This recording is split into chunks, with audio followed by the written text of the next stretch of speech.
Hello বন্ধুরা, good morning. কেমন আছো তোমরা সবাই? আশা করি ভালো আছো, সুস্থ আছো। আমিও বেশ ভালো আছি, সুস্থ আছি। নতুন ব্লগের সঙ্গে জানাই তোমাদের অনেক অনেক স্বাগত। আজকের ব্লগটা এখন থেকে শুরু করছি। ঘুম থেকে উঠে চলে এসেছি রান্নাঘরে এসে এখন ঝটপট করে বাবুর জন্য খাবার রেডি করবো। তো চলো আগে খাবারটা রেডি করি, তারপর তোমাদের সাথে কথা বলছি। কারণ সকাল অনেকটা বেলা হয়ে গেছে, এখন 8:30টার মতো বাজে। ঘুম থেকে উঠেছি অনেকক্ষণ আগে, কিন্তু বাইরে ছিল প্রচুর বৃষ্টি, তো সেই কারণে কিন্তু বিছানা থেকে নামাই হয়নি। ঠান্ডা ঠান্ডা ওয়েদার, তো নামাই হয়নি বিছানা থেকে। এতক্ষণ শুয়ে শুয়ে মোবাইল দেখছিলাম, বাবুর সাথে খেলছিলাম সবাই মিলে। তো এই করতে করতেই কিন্তু 8:30 বেজে গেছে।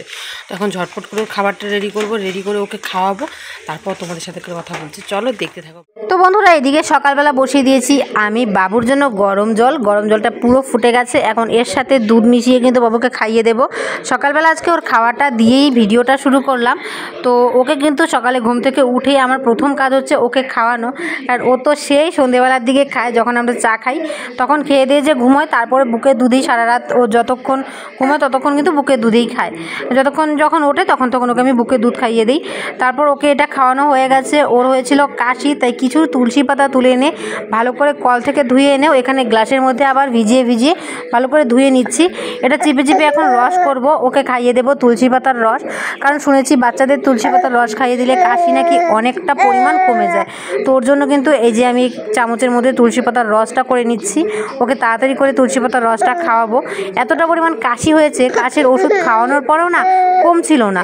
আর এইসব টোটকা দেখবে বাচ্চাদের খুব কাজে লাগে, তো সেই কারণে তুলসী পাতাটা খাওয়াচ্ছি। আর তুলসী পাতাটা আমি জানি যে তুলসী পাতা খাওয়ালে কাশ সর্দিটা অনেক কমে যায়। তো এখন ওই যে মা ওকে খাইয়ে দিচ্ছে।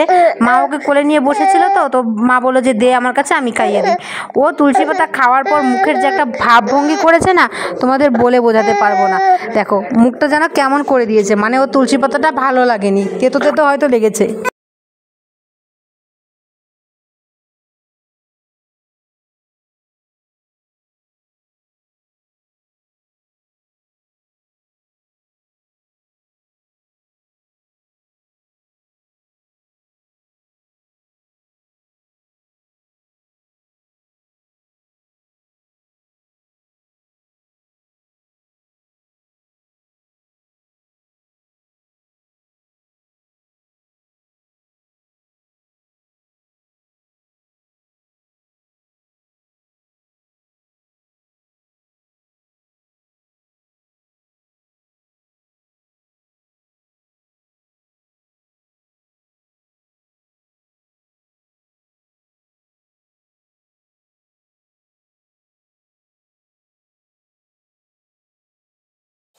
খাওয়া কমপ্লিট হয়ে গেছে, সবার শেষে খেলাম আমি।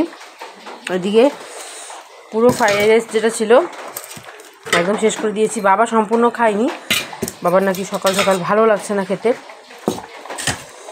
রাত্রেবেলা একদম সবাই পেট ভরেই খেয়েছিলাম। সকালবেলায় একটা আমাদের বড় টিফিন হয়ে গেল, তাই এখন আর ভাত বসাতে দরকার নেই, ভাত বসানো লাগবে না। চলো এই জায়গাটাকে গুছিয়ে রাখি। আর এদিকে মা কিন্তু বাবুকে খাওয়ানো শেষ করে দিয়েছে। ওর জন্য দুধ আমি গরম করেছি, মাই খাইয়ে দিল। এই যে ওরও খাওয়া কমপ্লিট। চলো এগুলো গুছিয়ে রাখি, পরে একবারে এগুলো ধুয়ে আনবো। সকালবেলার একটা ভারী খাবার আমাদের হয়ে গেছে। এই মুহূর্তে ভাত না হলেও চলবে, বাইরে পড়ছে ঝিমঝিমিয়ে বৃষ্টি। তো বৃষ্টির কারণে কিন্তু এখন সবাই ওই ঘরে বসে থাকবো। আর এই মুহূর্তে আমি বাবুকে ঘুম পাড়াবো। ও সকালবেলা অনেক সকালে ঘুম থেকে উঠেছে, তো ঘুম থেকে ওঠার পর আর ঘুম পাড়ায়নি। এখন ওকে নিয়ে শুলেই কিন্তু ঘুমিয়ে পড়বে। চলো এই গেঞ্জিটা নিয়ে চলে যাই। আর এদিকে বাইরে পড়ছে ঝিমঝিম করে বৃষ্টি। সকাল থেকেই বৃষ্টি নেমেছে, রাত থেকেই বৃষ্টি নেমেছে। রাতে হওয়ার পর আবার ভোরবেলার দিকে একটু কমেছিল, তারপর আবার 6টা 6:30টার দিকে আবার ঝরঝরিয়ে বৃষ্টি শুরু হয়েছে। বর্ষাকাল লেগেই গেছে। যখন আবার বর্ষাকালের দরকার তখন কিন্তু আবার বর্ষা থাকবে না, তখন আবার থাকবে যে রোদ, এরকম অবস্থা। এরকমই হচ্ছে কিছু সময় থেকে আমাদের এখানে। ও বাবা নিয়ে এসেছে আবার বাজার থেকে মাছ। চলো মাছটাকে ঢেলে রেখে দিই। ভাই মাছটা রেখেছে, কি অবস্থায় রেখেছে, ছেলে মানুষের কাজ। এটাকে ঢেকে রেখে দিই, তাহলে ওই ঘরে থাকলেও টেনশন থাকবে না যে মাছটার জন্য টেনশন থাকবে। মানসাই নদীর মাছ, আমাদের এখানে নদীর মাছ খুব টেস্টি হয়, খেতে দারুণ টেস্টি। তো চলো এখন ওই ঘরে গিয়েও বাবুকে ঘুম পাড়িয়ে দিয়ে আসি, তারপর তোমাদের সাথে কথা বলছি। সকালবেলা এদিকে চলে এসেছি ঘরে, তাড়াতাড়ি করে বিছানাপত্রটাকে ঠিকঠাক করে গুছিয়ে নেব। আর বিছানা গোছালেও কোনো কাজ নেই, কিছুক্ষণ পর বাবুকে আবার ঘুম পাড়াতে হবে, কিন্তু মশারি টশারি ওসব তো গুছিয়ে রাখতেই হবে, তাই না বলো? অনেকেই দেখেছি যে বিছানাপত্র ঠিকঠাক করে গুছিয়ে রাখার পর এলোমেলো করে দেয়, তো আমিও না সেরকম, জানো। কারণ বিছানাপত্র ঠিকঠাক করে গুছিয়ে রাখার পরেও বাবু যখন ঘুমবে তখন দুটো বালিশ, কম্বল সব কিছু দরকার পড়বে। আর মশারিটা হয়তো নামাবো না, কিন্তু ছোট একটা মশারি আছে ওটা নামাতে হবে। ওটা দিয়ে কিন্তু ওকে ভালো করে ঢেকে দিই, কারণ এখন দিনের বেলাতেও প্রচুর মশার উৎপাতের জন্য ঘরেই থাকা যায় না। ওকে মশারিটা দিয়ে দিই, তবুও জানি না কোন ফাঁকে ফাঁকে মশা ঢোকে, মাঝে মধ্যে ওকে কামড় দিয়ে দেয়। তো ছোট মানুষের শরীরে দেখবে ওদের স্কিনটা নরম হয়, তো মশা কামড় দিলে দেখবে ওদের শরীরটার মধ্যে খুব দাগ হয়ে থাকে, আর কেমন ফুসকুড়ির মতো উঠে যায়, দেখতেও খারাপ লাগে। এত মশার জন্য এত কিছু ব্যবহার করাতেও হয় না, মর্টিন ঘরে জ্বালানো থাকে তাও হয় না, মশার ধূপকাঠি ঘরে জ্বালিয়ে রাখি তাও মশা যায় না, এরকম অবস্থা। তো চলো আমার বিছানাপত্র গোটানো হয়ে গেছে, ওকে তাড়াতাড়ি ঘুম পাড়াবো। তোমরা শুধু এনাকে দেখো, আমি এখানে শুইয়ে দিয়েছি আর ও একদম পেছাতে কই চলে গেছে। এই দুষ্টুটা কোথায় গেছে, এখন ওখানে গিয়ে কান্না করছে, এগোতে পারছে না। তুমি এগোতে পারছো না, তুমি পিছিয়ে গেছো। হ্যাঁ, তুমি মার কাছে আসতে পারছো না বাবাই, তুমি মার কাছে আসতে পারছো না। হ্যাঁ, কি দুষ্টু হয়েছে ও পাপা, তুমি মার কাছে আসতে পারছো না। ও হরে ও পাপা টুকি,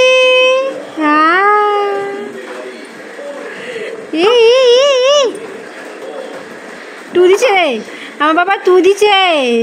হ্যাঁ টুকি, হ্যাঁ এই যে টু দিছে।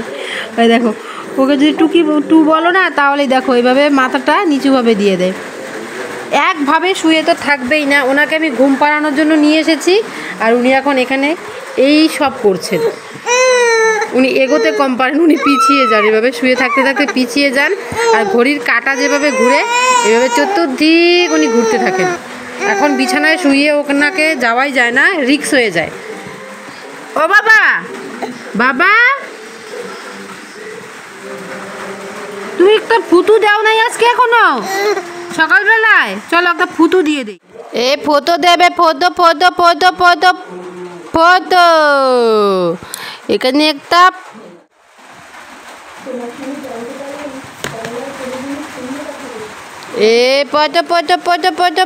ফটো একটু পাউডার দিয়ে দিই বাবাকে আমি। দেখি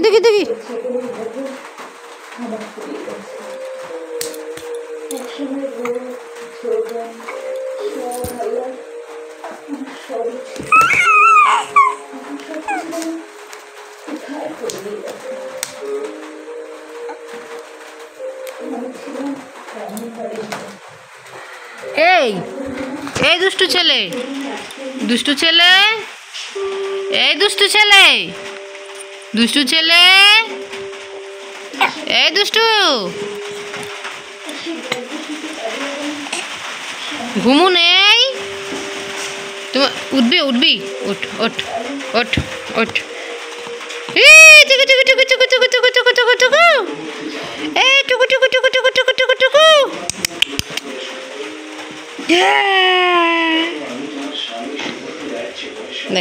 দেখো অবস্থা দেখো। তোমাকে না মাত্র আমি খাওয়াইছি বাবা, তুমি এখন হাত খাচ্ছ। কেন? তুমি কেন হাত খাচ্ছ? হ্যাঁ, তোমার নখগুলো বড় হয়েছে, নখ কেটে দিতে হবে। বুঝছি বাবা, চুকু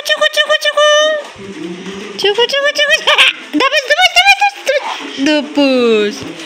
এ নাম লজ্জা শরম নেই, পড়ে যায়। লজ্জা শরম নেই তো পড়ে যায় একা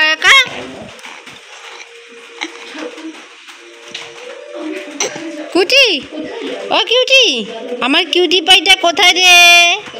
আমার কিউটি পাই, এটা আমার কিউটি পাই।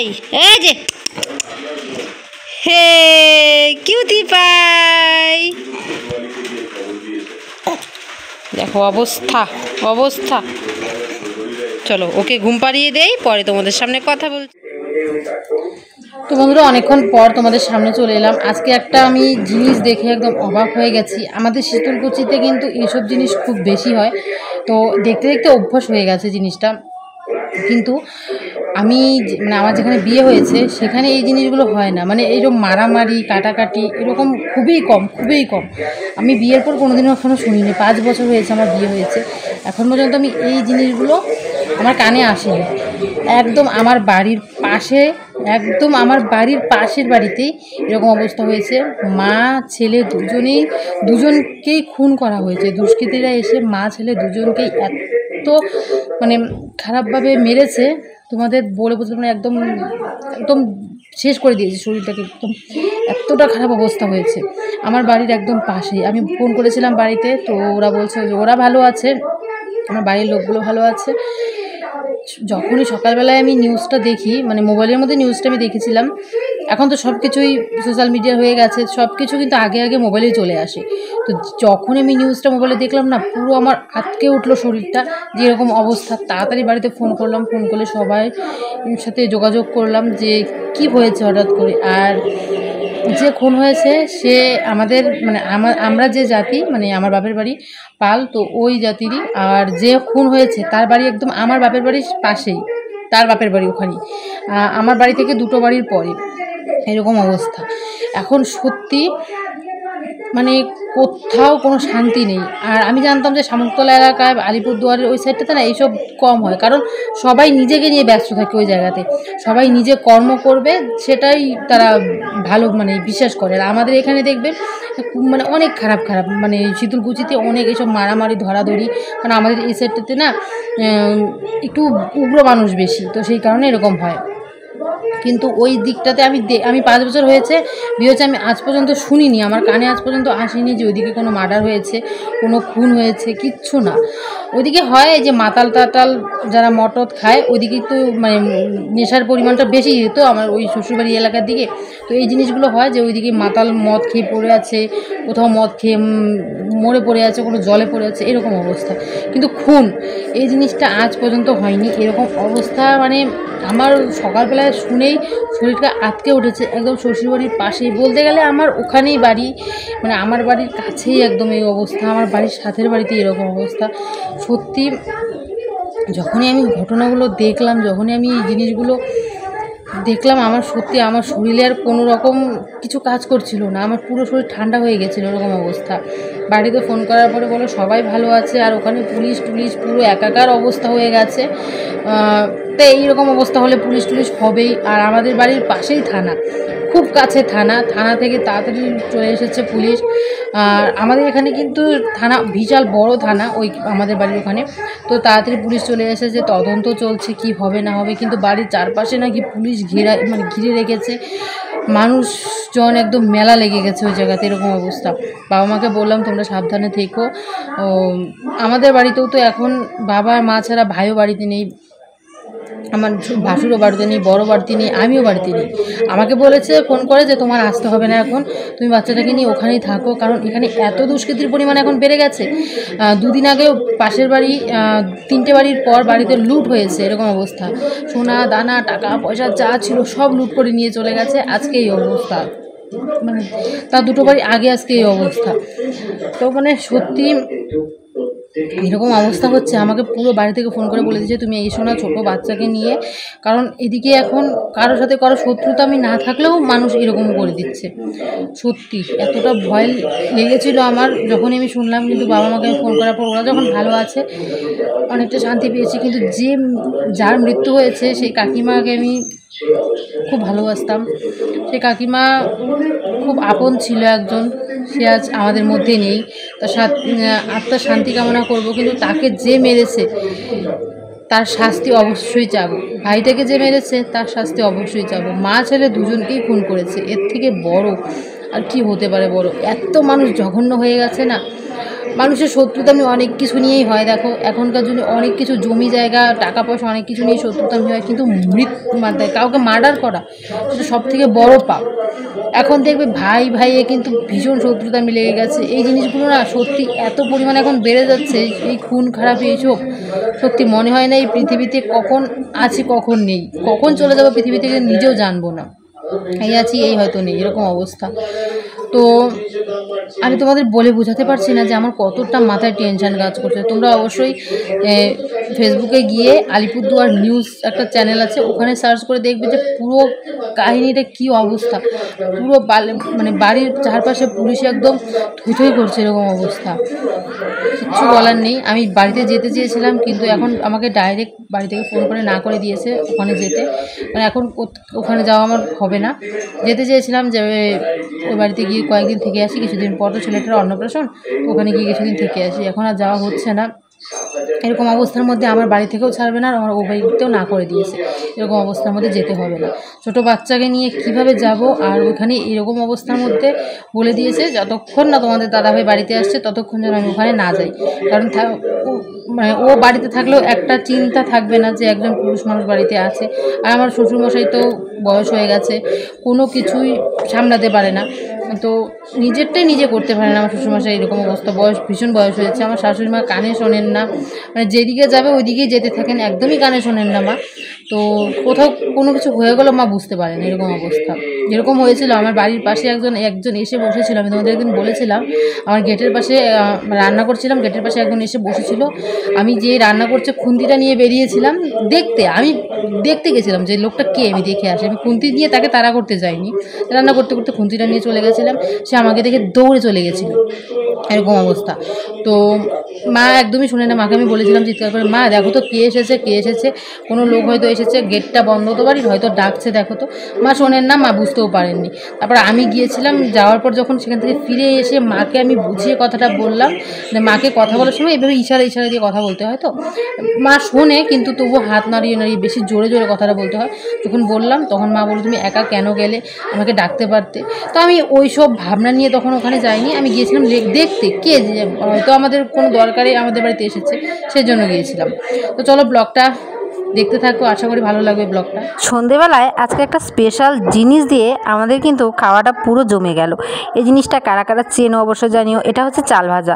আমরা যখন ছোট ছিলাম তখন এটা ভীষণ খেতাম, এখন সেরকম খাওয়া হয় না। যখন ছোট ছিলাম তখন চাল ভাজার এরকম চানাচুর দিয়ে খেতাম না, চাল ভেজে কোনো রকমে কাঁচা পেঁয়াজ লঙ্কা ওসব নিয়ে মেখে খেয়ে নিতাম। চাল ভাজা আমার কাছে এতটাই প্রিয়, মা আজকে বানিয়েছে, তো ভাবলাম তোমাদের সাথে শেয়ার করি। তোমরা কারা কারা চাল ভাজা খেয়েছো বা খাও জানিও তো। আমরা কিন্তু বাড়িতে মাঝে মধ্যে বানিয়ে খাই, কিন্তু এখন অনেক দিন হয়ে গেছে, প্রায় বছরখানেক হয়ে গেছে আমাদের বাড়িতে চাল ভাজাটা হয় না। তো এদিকে চাল ভাজা খাচ্ছিলাম আর বসে বসে টিভি দেখছিলাম, পাশে বাবু ঘুমোচ্ছিল। আর এখন যখন আমি এডিট করছি তখন ও কিন্তু আমার সাথে দুষ্টামি করছে। তো এত টেস্টি হয়েছিল চাল ভাজাটা বলে তোমাদের বোঝানো যাবে না। সন্ধেবেলায় আমাদের খাওয়া হয়েছিল চাল ভাজা, তার সাথে হয়েছিল স্পেশাল দুধ চা, যেটা আমাদের বাড়িতে প্রত্যেকটা দিনই হয়, আর আমরা দুধ চা খেতে ভীষণ ভালোবাসি। কেমন লাগলো ভিডিওটা জানিও।